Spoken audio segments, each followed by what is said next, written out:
Identity versus heritage. I think as an immigrant, especially if you have kids, this question is is one that keeps me up awake at night. Because like, what's my identity?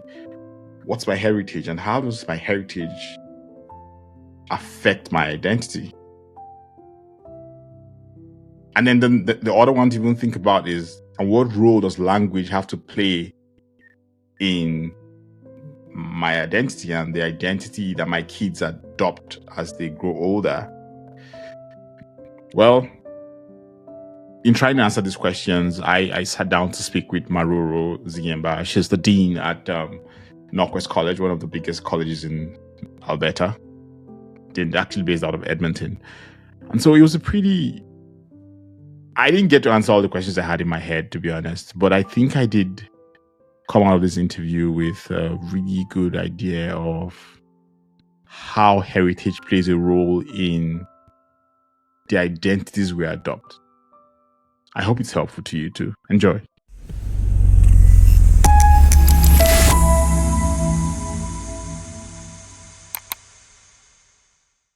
I think you have an interesting history with Canada, to be honest. Like, your parents were here in the 70s, you were born here, your parents went back to Zimbabwe to help build the country, and then you came back in 1999.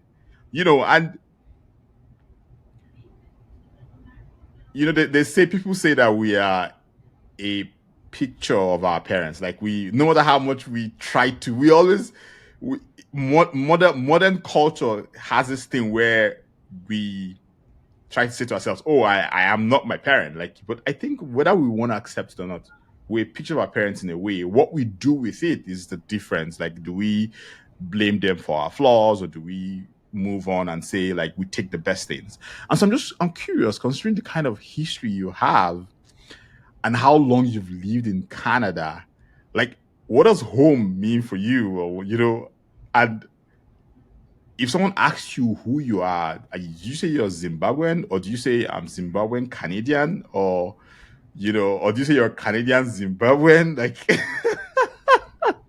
because there's a difference. Yes. Yes, it's an identity question, right? An identity issue. So, who am I? Well, when I'm thinking of my own identity, immediately I think identity is so fluid, depending on what's happening at that time. So today I identify as a daughter. I identify as a wife, as a mother, a daughter-in-law, a sister, an aunt, a black woman, a post-secondary leader. There are just so many hats that I wear.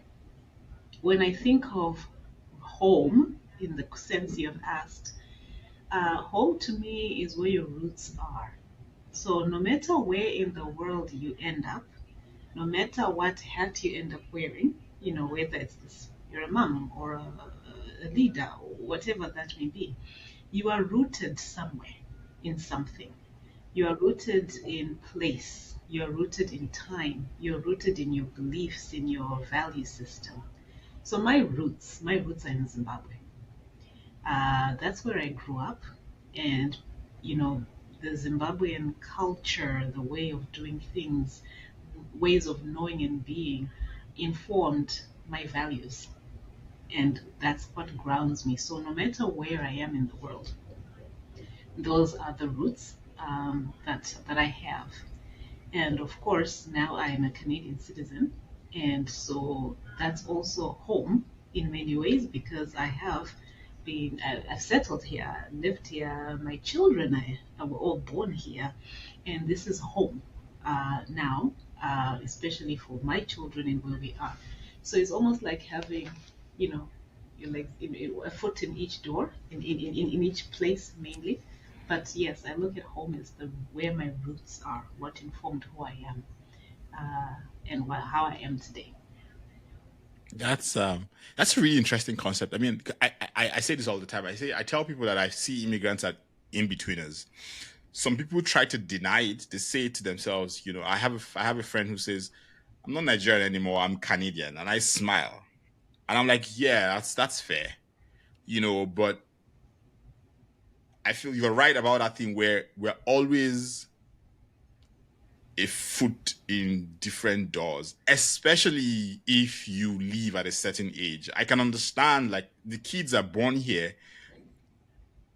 Even they themselves, you could actually even argue that just because they're being raised in a home that has a parent or parents who their foot are in different doors, they're not exactly fully Canadian. Yes, they're probably more Canadian than I am or you are, but if you put them beside a kid whose parents are fully Canadian, you'll notice a difference. There'll always be a difference. Nature, nurture, all those things. And so when I see people argue that, I'm like, maybe spend some time thinking about that thing. Yeah, you're right. You're probably split. You're in between cultures, and it's just a thing you have to carry and accept. Fighting it doesn't really help anybody, anything, or even helps your integration. If you ask my children today, well, I'll give you a story. A few years ago, my eldest was, I think he was 11 or so at the time, maybe even a little bit younger.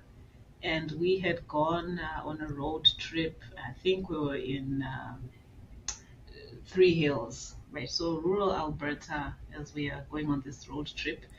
And we stopped by a restaurant and had some food. We're sitting down. It was a buffet type of restaurant, and I have three children, so of course the kids were just happy to take a break and move around. There was an elderly couple, an elderly white couple in the restaurant, who were just fascinated by my kids. Very friendly couple, and so the gentleman came up and started talking to us, and asked my kids, the older ones, so where are you from? Because clearly we were not from town. We were passing by. And so, of course, what does my son say? From Edmonton. We're from Edmonton. Right? And so, but I knew what this man was asking. But my son's like, we're from Edmonton. And so, of course, he chuckled, he smiled, and continued talking to my son in a friendly conversation, and it ended. But that remained with me because clearly my son, and I'm going to extend probably my children, the others were much younger then, they probably were not thinking about identity in the same way. He saw himself, and he still sees himself, as Edmontonian, right? Or Albertan Canadian, no matter what the context may be. He is now in university studying in the States. And so now, when I think of his identity, where he has moved from Edmonton, Alberta, Canada, to a state in the US. And when he is asked, of course, he's there now as an international student. Yeah. And so he's a Canadian international student, right? When you think about, when you're checking documents on a paper, Yeah. right? That's his identity there. But he is also very fully aware of his heritage, at least through his parents, right, and the grandparents, and because he has met everybody, he has been to Zimbabwe, fully aware. But he identifies, when I ask him, as Canadian. When you ask him, he checks that off. What was interesting the other day, I was talking to him. He plays soccer, and so he was sharing with me his screen, something he was working on, and I noticed he had on there the Zimbabwe Football Association page up, and I thought, well, why is that up? I'm like, well, what are you researching? What are you doing? He's like, well, I'm just want to see what's happening and keep in touch with what's happening on the football scene, and I thought that's very interesting that he's actually researching this and trying to figure things out. And like, who knows, maybe one day I might want to go and play for Zimbabwe. I'm like, oh, really? What about Team Canada? And so he's like, yeah, maybe that too. I'm like, okay, so both countries, you're quite happy to, yeah, I can do both. It just got me thinking as well, again, back to identity, that he could see himself being affiliated with, the Zimbabwe national team. He has never played soccer in Zimbabwe, but he can conceptualize, because as far as he's concerned, he why not? through his parents, through his father, Yeah. who's Zimbabwean in that sense. And then, of course, Canadian by birth. So it's complex. It's not very straightforward, Yeah. actually, this identity piece. When you ask the children themselves, where they see themselves fitting in. My daughter is always poking fun at me and my husband for, still carrying on these Zimbabwean beliefs or ways of doing things, especially when it comes to discipline, or our perception of things like going out, or what is those sleepovers, right? Sleeping over there's just some things that are non-negotiable, and explaining, why do I even have to explain? But they always want to know why. Like sometimes I don't have to explain it. I've just said that's not how it's going to happen. That's not how and then you realize that, okay, maybe when I grew up, if mommy said no, or your father said no, you don't keep asking 10,000 times. But the kids, yes, they want to know why. Why Yeah. why? So I just found that those kind of parenting between those cultures and having to bridge that gap of, well, she wants to know why and understand why, because guess what? She's getting pressure from her friends Yeah. at school, whose parents may be doing things differently, and she's just trying to understand, Hmm. why can't I do what these other kids are doing? Yeah. So when I go back to your question of identity, I find then this is the one leg in each space, where I realize, yes, I've been raised in a certain way, I'm living in a different way. Somehow I have to bridge the gap between the Yeah. two, especially when it comes to the children. To children. Yeah. Because you just raised you raised two things for me worth thinking about, exploring, and I'll probably want to hear your thoughts on that. The first one, you've talked about it a bit, which is like the kids one, is like I feel like we gloss over it, so because it's so easy to say to the kid, like, stop, like what are you, why are you doing that? But really, you're just trying to understand because the beauty of multiculturalism is very beautiful, but it also comes with work, which is like what you just said, the job of helping the little ones navigate that difference, because the cultural cliches that exist in your home is not what's existing in their friend's home. And then for the child doesn't see the way you see. The child just wants to do what everyone is doing. And then you're saying to them, no. Like, mommy, why are you being boring? Or daddy, what is wrong with you? But you weren't raised that way. So it's not a thing you just brush away, because if you brush it away, then you've not solved the problem. You've only just probably kicked the can down the road. And the problem with kicking the can down the road is that you don't even know how it's going to come back. It can either come back good, or it'll come back as a landslide that was going to wash you and everything you love away. So that's such an interesting point. And but the second one for me is, when you were talking, I started wondering. So is it identity, or is there something? Is it like this identity versus heritage? And identity is the one we show up to the world, which is the check box one, and then heritage is much deeper, because heritage now allows us to morph between the different identities that we have, because I have a passport, I'm a Canadian citizen, but I have a heritage, and my heritage is much deeper than just being a Canadian citizen. Actually, my heritage, because I now live in Canada has become part of my heritage.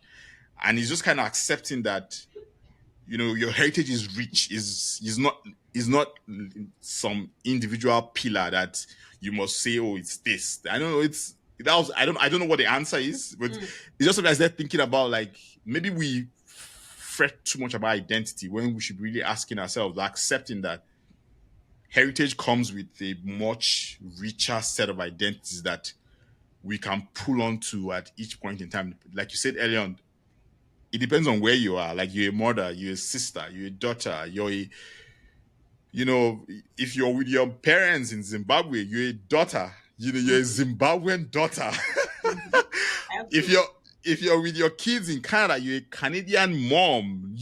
Like, Zimbabwe still shows up, but really, you're really a Canadian mom. And your heritage is what allows you to move between those identities. I don't know if it's just thought. You're absolutely right. This is why I said, yeah, that identity is fluid, Yeah. never fixed, and it depends on time and space and place, right? But your heritage piece has informed who you are. Yeah. Continues to. So yes, there was the growing up and being raised in Zimbabwe for the first whatever 19, 20 years of my life, and then the next half of my life has been in Canada. And that has also informed Yeah. who I Yeah. am. So it's contributing to that heritage piece Mm. of mine in a different way. And then I'm looking forward, I'm like, okay, when I think of identities, I'm not yet a grandmother. Mm. However, who knows what the future may hold? Yeah. That is yet another identity, Mm. possible identity that will, I will be navigating. And so when you think of it in that way, like, ooh, how do I now navigate those relationships and that identity? So I think of my own mother, for instance, who was a grandmother, right? And she, having lived in Canada before, and Zimbabwe, obviously born, raised, etc. But now her children, like me, are living in Canada, raising our children in Canada. So when grandma comes to visit or to stay, which we're so blessed she has been able to do that. Yeah, my sister and I, and my brother, especially at key moments in our lives, and she's spending time with the grandchildren. You see those very interesting relationships and ways of navigating. And that's her journey as grandma. But it makes me wonder, what will that look like now For you. for me? Exactly. So I see that right now I'm sort of a bridge for grandma and the grandkids. Yeah. Right? I also have my mother-in-law, so who's also grandma right here in Edmonton, and so there's also the bridge for grandma and the grandkids. Oh, and by the way, I'm a daughter-in-law. There's also Yeah. that bridge, right? That I need to navigate and play. So I always think, that's an identity I don't have yet. When that time comes, I wonder what will inform what part of my heritage, where am I going to be pulling these Mm. ways of knowing from. I know I'll pull from my Zimbabwean ways of knowing, but I'm also going to be pulling from my experiences of being a parent here in Canada, raising kids, in order to inform, the next generation Yeah. as they, grow up, proceed, and navigate as well. So again, never constant, always changing. But the roots, to me, fundamentally, what grounds you, pretty much, I think, stays, more constant Mm. than not, if you choose for it to be. Yeah. Yeah. Oh yeah. I like that thing you just added now. It's like you have to do the work. It's a deliberate thing. You can't just assume that it will show up. Especially when you become an immigrant. Like when you move across cultures, you have to be deliberate about it. Very intentional. You have to Yeah. be intentional for sure. I was gonna ask a question, but when you talked about your mom, I something I'm curious about. I have this theory that when the grandmom comes around Yes.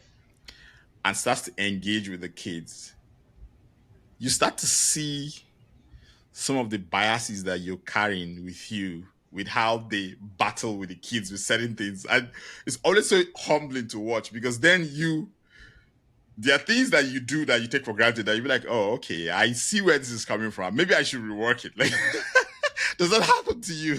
Oh, many times. I've had my daughter say to me one time, you see, for us in our culture, when grandma comes, grandma is the grandchild's best friend because then grandkids can get away with murder. Grandma is around because they know mommy is not going to be, so strict, or daddy is not going to be so strict. And the role of grandma is to protect the grandkids and, take their side, everything, spoil them, in other words. I remember that happening to me with my grandmother. So, of course, when my mother comes around, or if it's my mother in law, that's the role they play. Even if they know that what they are advocating for. I do not agree at all. Usually, it's junk food, candies, things that are just not what we need. So they one time, my mother had come and the kids were very happy. Grandma was here. It meant now that they were not going to do. They thought they were not going to do their chores in the house, right? Uh, Washing up the dishes, sweeping the floor because grandma is here. We're not going to do it. So of course, grandma comes day one. They get away with murder because I can see where it's going. No problem. I do the chores, but we have a routine, right? That we set up. And what is the trying? We're trying to train them Yeah. to look after themselves, to be self-sufficient. By day 3, I then overheard grandma saying, "Okay, everybody up, start washing dishes." And then my younger son says, "You're just like mommy. You're not different from mommy."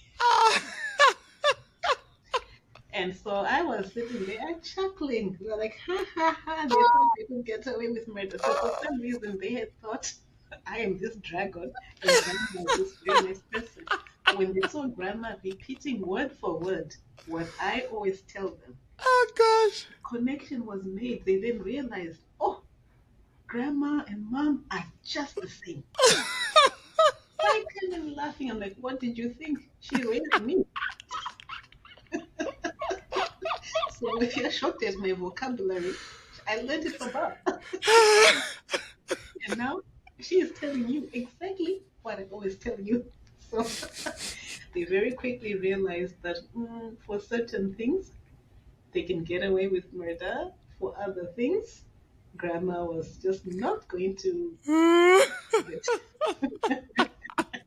Oh gosh, that is hilarious. Because like it's the same thing with us in our culture. Like the grandmom is around and the kids just think that like when my two parents are late, so they can't visit me here, but my wife's parents are still around. And so when my wife's parents are in town, like my 3-year-olds, I'm just like, you're too young to be this manipulative. Like he Right. instantly understands that, oh, there's someone that can save me from everything. And then he just starts to I'm looking at him, I'm like, I told him one day, I said, I'll let you do this till you're 5. When you're 5, we won't get away with this anymore because he was just the guy say, I'll let you do this right now. You can get away with it right now because you're still a toddler. But once you're 4, 5, no more.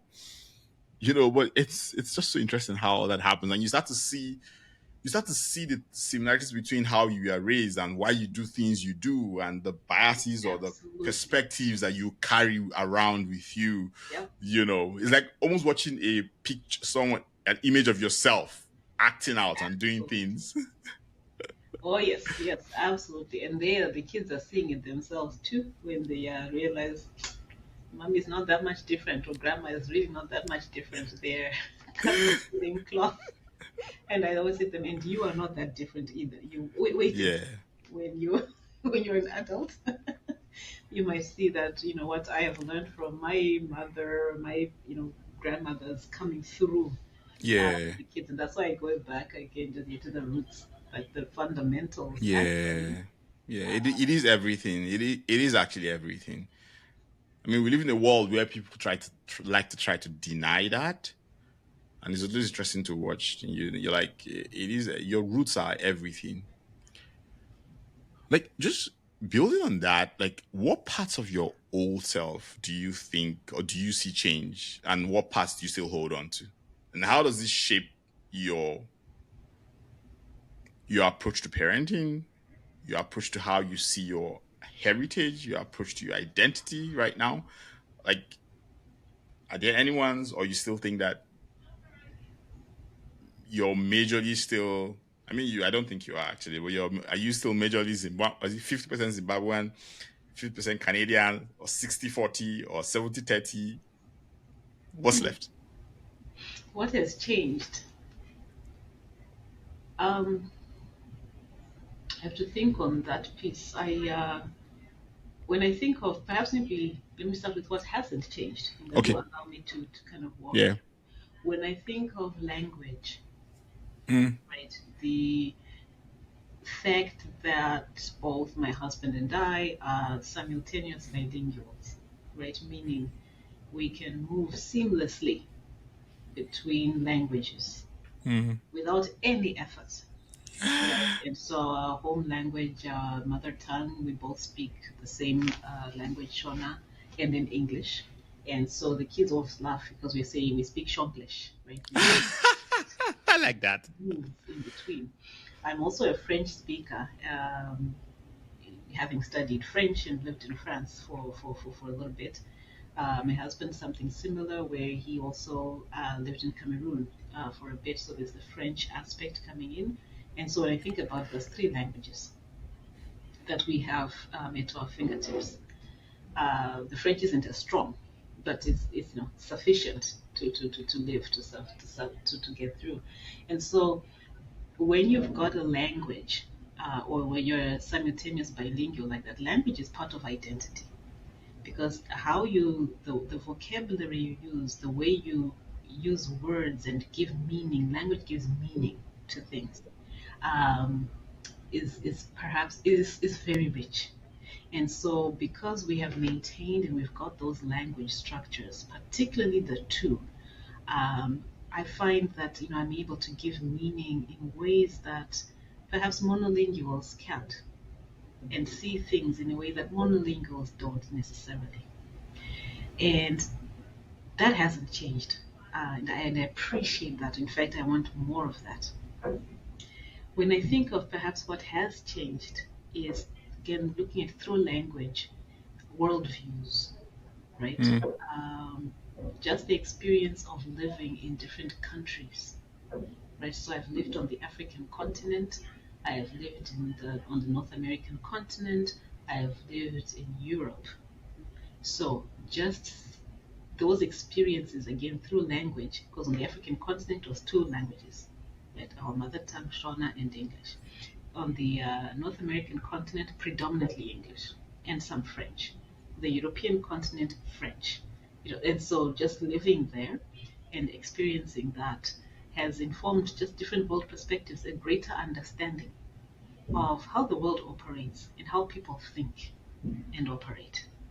And so a greater understanding leading also to greater empathy, Yeah. an ability to negotiate, navigate situations. Because when you only have one view or one understanding, it's limited. Mm. But when you have multiple perspectives and you can see things from multiple cultural perspectives, it's very rewarding and enriching. You're able to actually navigate better, I think, in many ways. And so when I think of newcomers and immigrants, especially those who are at least bilingual, and almost everybody is, Oh yeah. Oh yeah. Oh yeah. at least bilingual, quite a number depending on where they're coming from, especially on the African continent, could easily be trilingual, Yeah. quadrilingual, quite easily. And so that's deep, right? Just being able to navigate multiple lenses and perspectives in order to land on a decision or conversation or to inform that. It's not always recognized, but it's actually there. And so that is what I find keeps kind of changing for me as I grow a little bit older, travel a little bit more, and draw upon my experiences through language that shape meaning, Mm. which is something that unfortunately the kids don't have in the same Oh way. gosh. Right. I worry about that a lot. Yes, in the same way I have. Granted, they're learning French in school, okay, because it's a subject, right? They're taking this Yeah, subject, that's a difference. That's a huge difference. right? And then our mother tongue, they don't speak it the same way we do in terms of they're not fluent. However, they understand Mm. everything that is being said. But the confidence in speaking, I find, is lacking. And so, honestly, I think the best and quickest way for them to gain that confidence. Take them home. Yeah. Yeah. Yeah. I know what you're saying. I think every immigrant parent who comes from a society where we're like you all. Like I speak Igbo, I speak English, I speak a smattering of French. I can hear some Hausa because which is the northern part of my country. So I probably have like 4 languages swirling through my head at every point in time. And it's a gift, and we don't recognize it, that that just that ability for your brain to. Sometimes when someone says something, I remember an Hausa proverb, or what would come to my head is an Hausa word to say to you that captures how I feel, because I don't know, I can't find the word in English. Yeah. And then you think about the kids, and you're right, is that yes, they'll hear. My son, my 8-year-old now, we speak to him in Igbo sometimes, and he's still you because that's how they start to understand the language. But there's just something about when if you grow up in Zimbabwe, you see the language in use, because it's different. There's just something about it that you take that you can't get from learning it just only at home or learning it as a subject in school. Yeah, when you learn as a subject versus when you live the language, very, very different. Yeah. Very, very different. And I found, if I think of my experiences with French, where I started learning it as a subject first in school, and then I could read it, I could write essays. You give me everything from an academic level. I could do it all. My first degree was in French language and literature, distinction. Then put me in France, where I did, oh my goodness, I suddenly could not speak. I could not, it was very, very different when you realize the academic piece is not what I need for, for living. In order to live there, now I was immersed in it, in the language and the culture, and trying to understand how the people operate. Very different level of language learning and meaning for me. So you're right, when thinking of the children, same thing where they can hear, they can understand, but until I think they're actually immersed in it, it's different. It comes in with a different level of meaning. Now I've heard there's been lots of debates in the circles of language learning. But why is it that some particular immigrant groups have got very strong basis? Their children are able to speak their mother tongue, even though they are raised here, and and they've never been to their parents' countries of origin. Yet our children, obviously Zimbabwe as an example, don't have the same language of proficiency.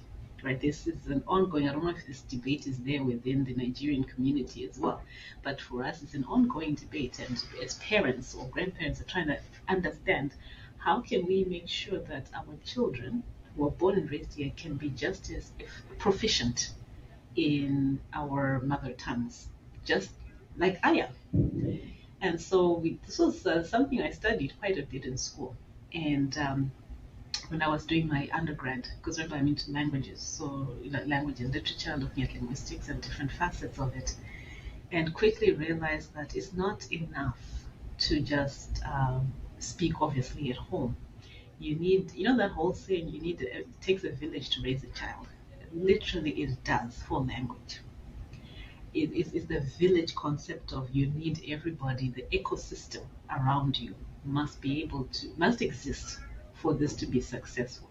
So when I look at some immigrant groups that have been, say, in Canada or North America for centuries, perhaps, they have an ecosystem set up.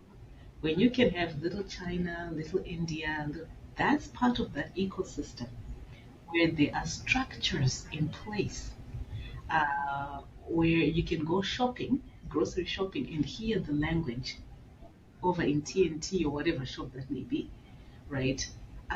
We don't have something similar where you can have a school education system, a school where that language learning is taught through that language. To me, that child is exposed on many levels beyond the home. Right, when they go shopping, it's there. When they go to school, it's there. They're surrounded by this other language. Like if I think of the whole immersion, French immersion system we have. Now imagine that, but then everywhere else, whether you go for sports or hockey, you've got that language around you. Yeah. So when I look at immigrant groups that have been here for generations longer than we have as a people, I can see that those are some of the differences in the structures. So when you look at the story of immigration in Canada, we have different groups that came at different times. Yeah. Some have been here longer than others. Africans, so to speak, have been actually quite young in terms of when we started coming. By Africans here, I'm not referring to enslaved Africans coming in through. No, I'm talking about the straight from the motherland post the colonial era. Yeah. So we started gaining independence. And I'm speaking collectively as we should have been the 1960s. Those are perhaps some of the earlier stories, and then later migration started happening in greater numbers. Yeah. When I think of just kind of that setup, all of that helps inform language and identity, the ecosystem around you. When my parents were here in Edmonton back in the 70s, they could count how many black people were in Edmonton, never mind Zimbabweans. They were even less. So again, think of that ecosystem if you wanted to raise your child speaking one of the Zimbabwean languages. Now, of course, it's different. There are way more Zimbabweans, way more black people. Edmonton has got quite a sizable number of black people in comparison to what it was like even just 10 years ago. So perhaps there might be changes there. But for now, what does this mean for somebody trying to raise their children in Canada to speak, this mother tongue or to understand? Oh, a lot more effort. Yeah. And like you say, do I take them back home and immerse them in there so that we can learn quickly? But it's just something I think as parents we also need to remind ourselves when we put the pressure or when you hear those comments that you're not doing enough. You're letting your children go. You're not teaching them enough. It takes a village. It's more than the home. It also has to be outside of the home. So, and you want the children to love that language. Yes. So that's not a punishment. Oh yeah, because if you force it, then they don't learn it. Like they don't. Like they learn enough to get past your filters, and then your filters, exactly. So that's why it becomes it's yours. It's your language. It's your oh yeah. It's yours. It's not mine. And I'm like, no, we're trying to make it ours. So that's where I'm like, we have to be careful how we give that meaning to the children if we want them to take this on. So it's not a burden to them. Because remember, they're interested in playground politics. The children are going to use the language that makes them friends on the playground. Yeah. That's what they're interested in. They're not thinking about it's my identity. No, if we're the ones thinking about that.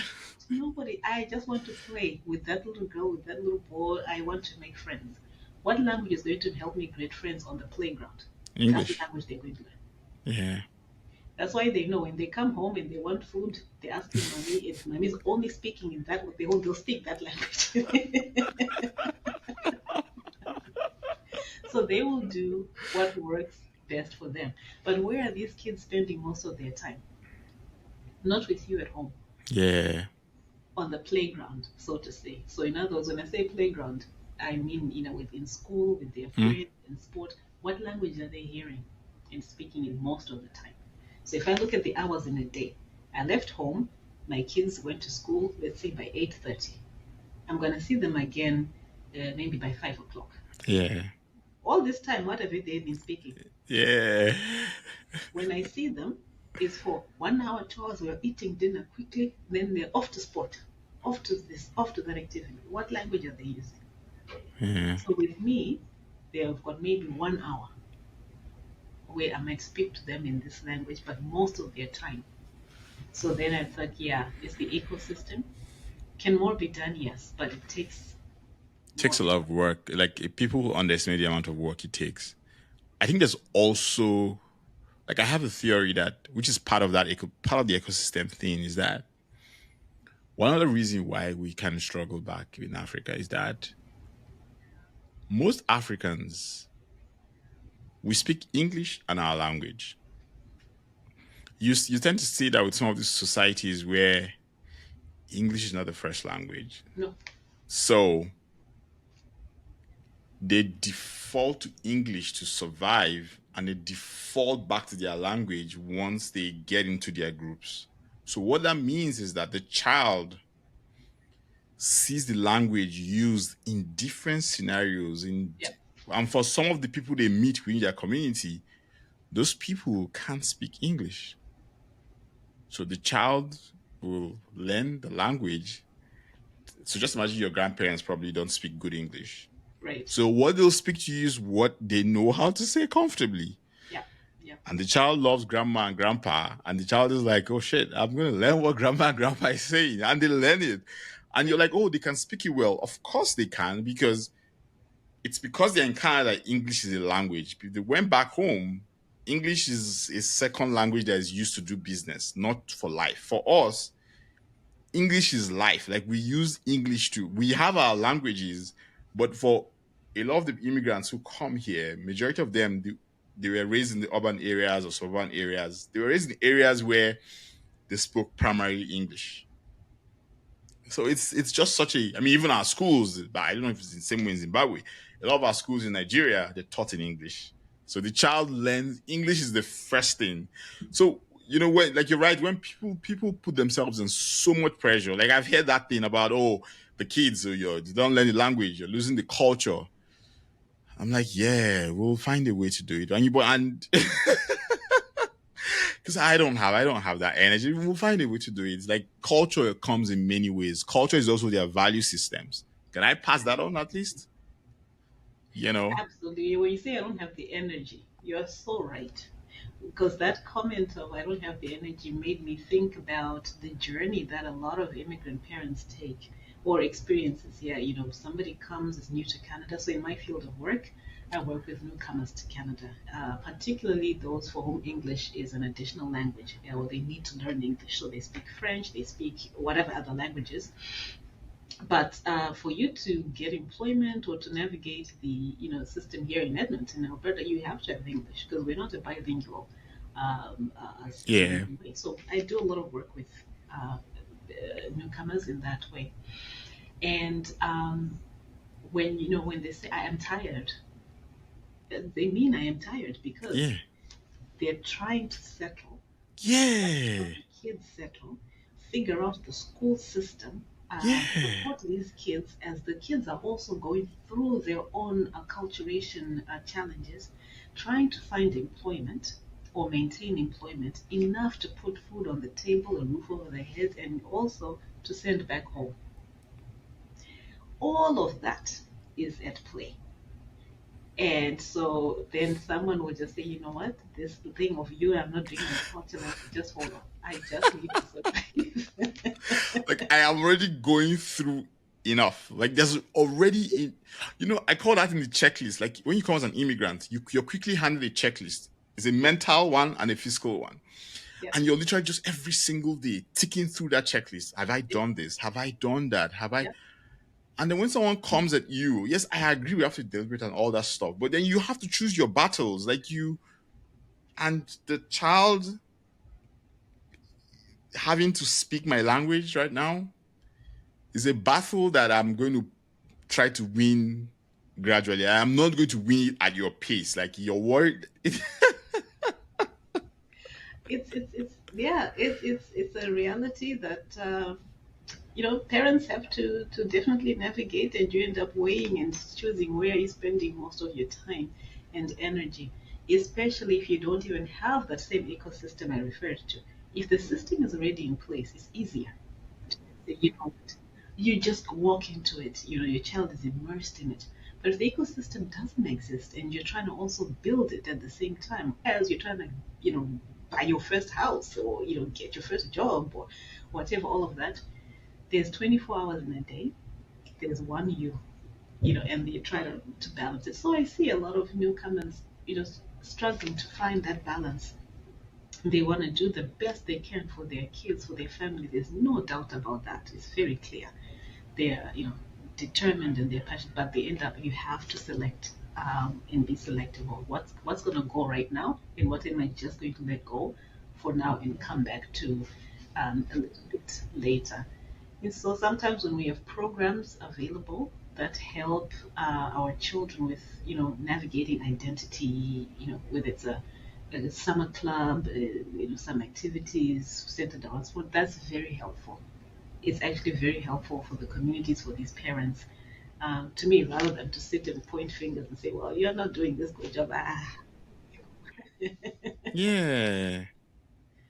Yeah. Because like pointing fingers, who does he help? No one. He helps no one. Doesn't help the community. It alienates people. People be like, you know what? I think I don't want to come to that gathering because all I'm going to get is I'm going to get accused, or I'm going to have to defend myself. I'm going to have to explain myself. Come Absolutely. on, guys. Can we Yeah. do better? Yes, because you're defending yourself, explaining yourself all the time. And that too is tiring, especially when you just perhaps want to hang out or learn Yes. from others versus the accusatory piece. So it's something we have to navigate as a people. I'm speaking very generally as a people. Yeah. It's something I've seen and observed for sure. You're so right. And you're right about that thing about you just want to hang out. Because, I always tell people that code switching is mentally exhausting. And so when you're with your people for the first time, or for the first time in a week, or for that day, you are yourself. You don't have to put on any filters to fit in. The least thing you want someone to say to you at that point in time is is to come and start saying, hey, so I spoke Shona to your daughter. She didn't respond. Why?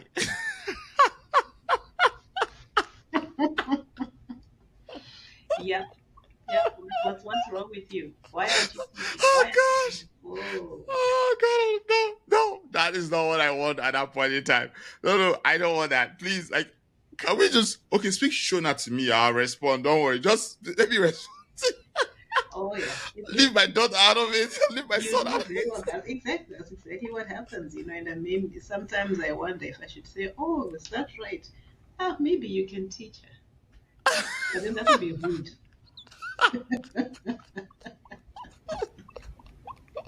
That would be very rude if I were to answer that. So, because God. culturally, usually it's an older person telling you this, so you don't want to. Yeah. Gosh. And so most of the time, you keep quiet. But really, it's more complex, right? Yeah. Than that. Thank you so much. This has been. I think this is a good place to end this, honestly, because I'm like, nah, I can't. Thank you. Because, gosh, gosh, like, because I just remember an experience and how, like, I was exhausted. Like, when the person asked me the question, I felt like as if someone just threw a truck on me at that point. Like, I just went. Yeah. Then I looked at the lady. I looked down. I think she understood that, okay, she's probably crossed the line she should have crossed. So she just silent, happily, she walked away. And I left the party, went to my car, just sat on my bonnet and took my drink there and just said, I don't have, like, I cannot spend all day or all week rather speaking English in an accent that sometimes I don't understand. And I don't even know when the accent comes in. It just comes in. And then I'm like, I don't sound like this normally, right? Like, this is not me. Like, what's going on? And then you just go on. And then I come where I'm not worried about it. I'm not putting on any airs. I'm just myself. Yeah. And you're still asking me, like, what?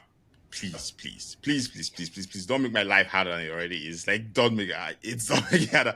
I'm still trying to understand the credit system. I'm still trying to understand how mortgage works. Please don't make my life harder. But like, you're right. Like, we need to do better. We need to be more forgiving of ourselves and just Absolutely. More patient, more forgiving of ourselves, and just a little bit realistic. It's about building the ecosystem together. And so you realize, okay, there's a gap here. To me, the question is, how can I help? You know, Yeah. how can I encourage this language in your child, or children might be interested? Start offering the classes. Do something that helps. Yeah. Pointing the finger. Yeah. No, do something to give us those options, those opportunities. To me, that's a discussion I'm interested in. To say, oh, okay, you want to teach some, classes? Sure, let's talk. Let's with your child doing this. No. Thank you so much, Maroro. This has been amazing.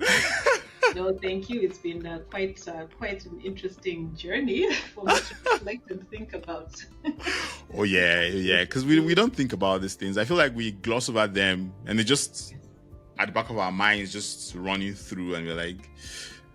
And so I'm happy to provide a channel for you to talk about it. This is wonderful. Thank you so much. I really meant that thing I said in that towards the end when I said I don't have the energy. We should do better.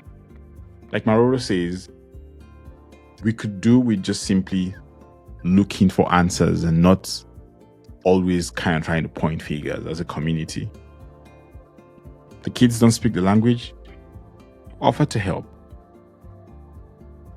The parent already has a ton of stuff to worry about. Don't make it worse. I'm saying to the people that have said that to me, I'm complaining. But yeah, thank you for listening to this. I appreciate you. Honestly, don't mind my complaining face. As always, please like, share, follow us on Substack. We're on YouTube, we're on Spotify, Apple Podcasts. Anywhere you get your podcast, we're there. If you know someone who finds this useful, please send to them. Know someone I should talk to? Send them my way.